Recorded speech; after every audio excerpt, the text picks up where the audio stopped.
Imagine that you're walking through a dense forest in the middle of the night with only a flashlight. And the only thing you can see is the path in front of you and any spot you choose to illuminate. Even if the only thing you can see is what your flashlight allows you to see, it doesn't mean that there isn't a magnificent forest all around you, even if you cannot see it in its entirety. The forest is a metaphor for parallel realities that exist in the quantum field that Vadim Zeland talks about in this life-transforming book, Reality Transurfing. This book explains that there are an infinite number of parallel realities that you can choose from at any single moment of your life. And he uses the term transurfing to depict the act of gliding through a space of variations. This book integrates the Western philosophy of manifesting with the Eastern philosophy of letting go and being in a state of flow in a very beautiful and intelligible way. So, reality transurfing presents a paradigm, a very powerful paradigm for manifesting the life that you want. And in this video, I'll be talking about the big ideas from the book. If this is something that you're interested in, please stay tuned and let's delve right in. As mentioned earlier, in this video today, I'll be talking about the big ideas from the book Reality Transurfing by author Vadim Zeland, who is a Russian quantum physicist. So, big idea numero uno, lifeline or life track. In this video, I'll use the term life track because I feel like it paints a clear picture for what I'll be explaining down the road. So a life track is the reality that you're currently experiencing, and the human life moves evenly along its life track until there's an event that introduces a substantial change, causing it to go onto a different life track. And a human life, just like any other matter, is essentially a chain of cause and effect. And an effect in the space of variations, which is the parallel infinite realities, is always situated close to its cause. And a change onto a different life track is caused when you make a choice, which is the next big idea in the book, choices. So let's get into what choices are. Big idea numero dos, choices. You have the power to shape whichever reality you want through the choices that you make. According to Zeland, every choice you make has a potential of creating a new reality. And you can choose whichever reality you want to experience by simply choosing an action that will lead you into a reality where that goal is realized. And he also emphasizes the importance of making a conscious choice rather than acting on autopilot or following the expectations of others. To manifest the reality that you desire, you have to make choices that keep you focused on your desired outcome and then act toward it. And here's something important to note. You don't have to worry about how the goal will be materialized or how it will be created or manifested. All you have to do is stick to your inner intention and put one foot in front of the other, and then let outer intention do the rest of the work of bringing the goal to you. What is inner and outer intention, you ask? Well, don't worry. Let's get into our next big idea. Big idea numero tres, inner and outer intention. Inner intention is related to activities that influence the outside world, so your will and determination to act, while outer intention is the determination to have, where you just say, I want what I want, point blank period, and then the world becomes subject to your will. So inner intention focuses on the process of movement towards your goal, while outer intention focuses on how the goal gets realized by itself. So you achieve your goal using inner intention while you select it using outer intention. So here's how the book describes the process of knowing what your true desires or goals are. First, you have to understand that the heart always knows what your true desires and goals are. However, it cannot speak and it does not think. It only feels and knows. And it's something I found rather interesting in the book. Apparently, the heart, or let's say your soul, knows all about your past lives and your future lives.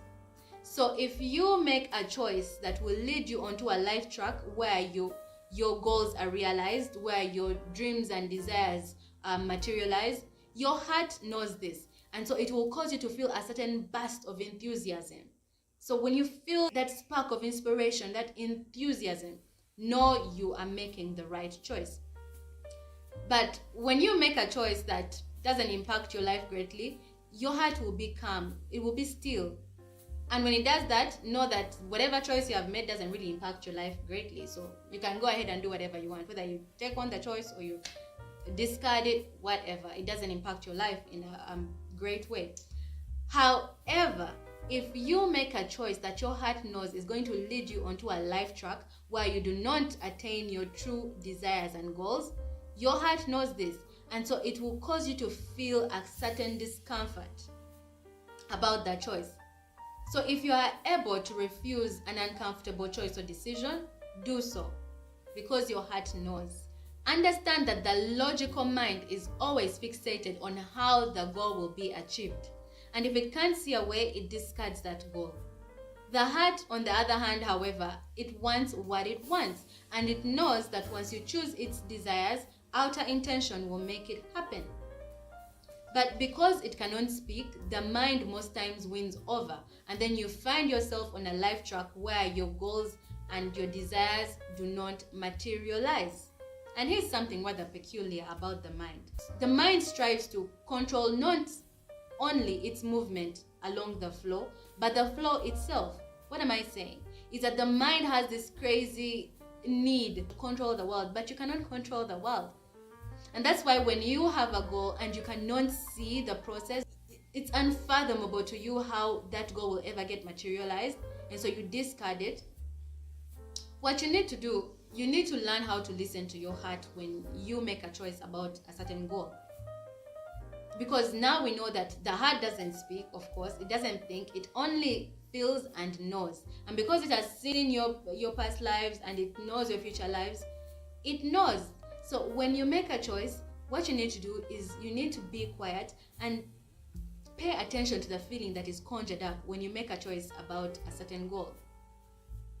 That feeling will let you know that the choice you have made is in alignment with your true goals and desires, and whether it will lead you onto a life track where those goals and those desires actually materialize. Here's another important thing to note. The only thing that can prevent you from making choices that are in alignment with your true desires and goals is yourself and your reaction to pendulums. Pendulums are the next big idea from this book, so let's get into them. Big idea numero, I'm out of Spanish words, so let's get back to English. Big idea number 4, pendulums. Pendulums are energy entities that are created by people thinking in the same direction. So they are an energy information-based structure that is created by either a person or a group of people who share similar beliefs, values, or interests. You see, our thoughts have electromagnetic energy.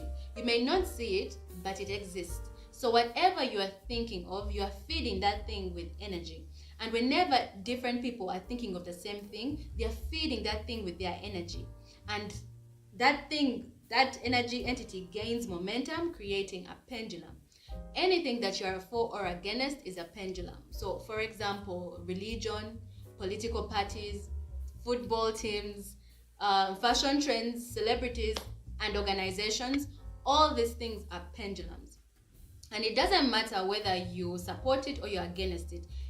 Every single time you are directing thought towards it, you're feeding it your energy. You're making it even grow bigger and gain more momentum, which causes it to become huge. So some pendulums are minimally destructive while others are very destructive.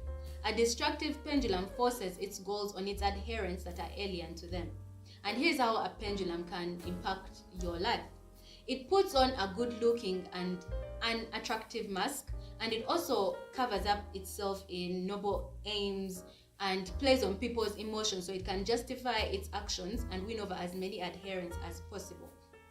And as you move along your life journey, you may find yourself being seduced by the pleasures and success that a pendulum presents to you, only to find yourself down a life track where you are so far from your goals. So here's how you can protect yourself from being sucked in by a pendulum. If someone comes to you with information that is polarized and you can see is part of a bigger pendulum, what you need to do is recognize it without being pulled into it. And if possible, adjust the conversation so you don't get emotionally charged. With all that being said, you need to know that pendulums will always exist and you can't fight them. Because when you fight them, you are feeding them with your energy. Remember, like I mentioned earlier, that whether you're for or against a pendulum, if your thoughts are directed towards it, you are feeding it your energy. What you resist persists. Perhaps this is when we have to stay cognizant of some of the nuances of the law of attraction. And it also helps a great deal to politely remind yourself that you didn't create this world or the people that live in it. So you do not have the right to judge any pendulum. What you need to do is learn how to coexist with other people that are so radically different from you. The only way to prevent yourself from being ensnared by a pendulum is by ignoring it. And the book gave the perfect example of how you can do this. So in the book, Vadim painted this picture for us. He said, imagine that you are at an art gallery, and this gallery is filled with so many art pieces. You may find art pieces that please you and that you like, and you may land on an art piece that you dislike and actually could piss you off. What you do, because you do not own the gallery and you also don't own the pieces of art that are being exhibited, there is nothing you can do. So if you land on an art piece that pisses you off, that you just hate, you just ignore it and move on to an art piece that you love. Because at the end of the day, you are just a guest in that art gallery. And we humans, we forget that we are guests on this planet. But that's a humbling fact that we should always try to remember. So you don't have the right to judge any pendulum. You don't have to judge whichever political party, whichever religion. Just be able to coexist with everyone else. Because at the end of the day, we are all just guests on this earth, and we shall live it. So another way to prevent yourself from being pulled in by these pendulums is by being conscious of what you expose yourself to. Because remember, the subconscious mind does not reject information like the conscious mind. It just takes in whatever you feed it and whatever you expose yourself to, as long as you keep it going on and on. And this is how the subconscious mind gets programmed. So, and it's this information that you are exposing yourself to that creates your thoughts. And then these thoughts influence the reactions. And it's these reactions that inspire the actions that you take. And then you may find yourself on a life track that is so far from you ever achieving your goal, because now you find yourself in some pendulum because you had these thoughts, you reacted in a certain way, then you made choices of certain actions that led you down that life track. So when you find yourself in this kind of predicament, it's important to learn how to consciously respond to situations, events, and people rather than be reactive. Also, become consciously aware of the thoughts that you're having, because sometimes we think that the thoughts we are having are our own, but that's not true. Most of them are not. Most of us have thoughts running through our mind that we got through social conditioning by people and pendulums that impose their thoughts on us so that they can have us under their control. So it's good to take out time and just introspect and observe your thoughts and see what kind of thoughts am I having. Are they my own? Are they for some pendulums? Big idea number 5, excess potential and balancing forces. I found this quite interesting, so let's get into it. Excess potential is created by mental energy when you give undue importance to an object. Whenever there is excess potential, balancing forces arise directed towards the removal of that object. For example, when someone are riding this wave of success, if they let their ego get in the way and they start becoming entitled, balancing forces will arise to balance out that excess potential that they have created, and they will get knocked down and they will enter a period of recalibration. So what does this teach us? Well, we need to reduce the level of importance of something, because every single time you increase the level of importance of something, you place it up on a pedestal and you create excess potential around it, summoning balancing forces to come and balance out that excess potential. That is why when you have your grip too tightly on a goal, you usually don't get it, because by desiring it too intensely, you are increasing its level of importance and you're creating excess potential around it. And then balancing forces will arise and balance out that excess potential, and usually you don't end up achieving that goal. So what you need to do, you need to relax and let go. And this is when now I bring back what I had said earlier. When I said that this manifestation model, reality transurfing, it integrates Western philosophy of manifestation and Eastern philosophy of letting go and going with the flow. So this is what I meant. So you need to learn how to relax and let go and go with the flow, because when you approach your life in that from that viewpoint, you learn how to act in very optimal ways. And then by following that kind of approach, you find that you won't need to do things like gratifying your ego or seeking for validation and approval, because you have very balanced energy and you're always operating from a very balanced place. So I found that quite interesting. Big idea number 6, wave of success. In your life, you may encounter a situation that could completely catch you off guard and throw you off track. And if you choose to view this situation as negative, you may become reactive and act in ways that could throw you onto negative life tracks.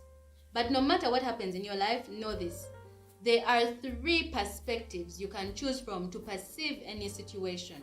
1, a neutral perspective. 2, a positive perspective. 3, a negative perspective. A wave of success is created when something good happens, you feel good about it, and then you act in positive ways that keep you on that life track of success. And even if a negative situation happens, you remember the 3 perspectives, and then you choose to view that negative situation from a positive perspective lens. And when you do that, you continue on your journey on a successful life track. And then you start gliding through the different positive realities. And that is how a wave of success is created. Here are a few examples of how you can keep the wave of success going when you encounter negative situations. So for example, the loss of a loved one. When such a situation happens, it's obviously a very painful, awful event. The only thing you can do is allow yourself to feel all the emotions associated with such an awful negative event, and then work your way towards acceptance. And then when you do, you try to look for the positive in that situation. Maybe your loved one has finally found peace, and maybe now you have gained an angel that will always be by your side as you navigate life. In case you go through a breakup, allow yourself to feel all the negative emotions associated with this kind of heartbreak, and then work your way up to acceptance. And then once you have accepted what is, try to look for the positive in this kind of situation. Maybe the universe is forcing you into a deeply transformative period where you can focus on personal growth by going within and working on your problems. And instead of wallowing in regrets and what ifs, appreciate this auspicious time to be able to introspect and create new beliefs and ways of perceiving the world. And you might even learn to listen to your intuition during this solitary period. And you'll even find that all the sentiments that you are looking for in other people are already residing within you. And then you will learn to fully love and accept yourself. Wouldn't that be great? In the case of a job loss, when this happens, choose to believe that the universe is pushing you to finally take control of your life and focus on your own goals. And appreciate that you now have the time and the energy to solely focus on your own goals and desires and your own ingenious ways of adding value into this world that spark joy in your heart. There are a myriad of negative situations that could occur, but the key is to remember that life is fundamentally neutral. It has no meaning rather than the meaning we give it. Choose to believe that whatever happens to you, good or bad, it's all part of the process leading to your ultimate good, and you'll keep the wave of success going. When you're able to embody this type of thinking, you'll increase your state of being and you'll be able to keep yourself on positive life tracks. So, in conclusion to this video, this book is very thorough and I've left out quite a lot that I believe will be beneficial for you. So if it is possible for you to get a hold of this book, I 100% recommend that you read this book because it is life transforming and life changing. It helped me to deeply understand some of the metaphysical concepts that I've been working with to help me navigate life better. And some of my main takeaways from the book are not to fight for happiness, but rather make a habit out of choosing a positive view in every single situation that I experience, because this will ultimately lead me onto favorable life tracks. and also to be consciously aware of my thoughts, so I'm not pulled in and ensnared by pendulums that do not serve the manifestation of my goals. So I've managed to give a quick overview of the book and the big ideas. I'll be very interested to find out your views on the big ideas and what you thought about them. So please leave a comment in the comment section below. I'll be very happy. If you like this video, please give it a thumbs up, and please remember to subscribe to the channel because that helps the channel out a lot.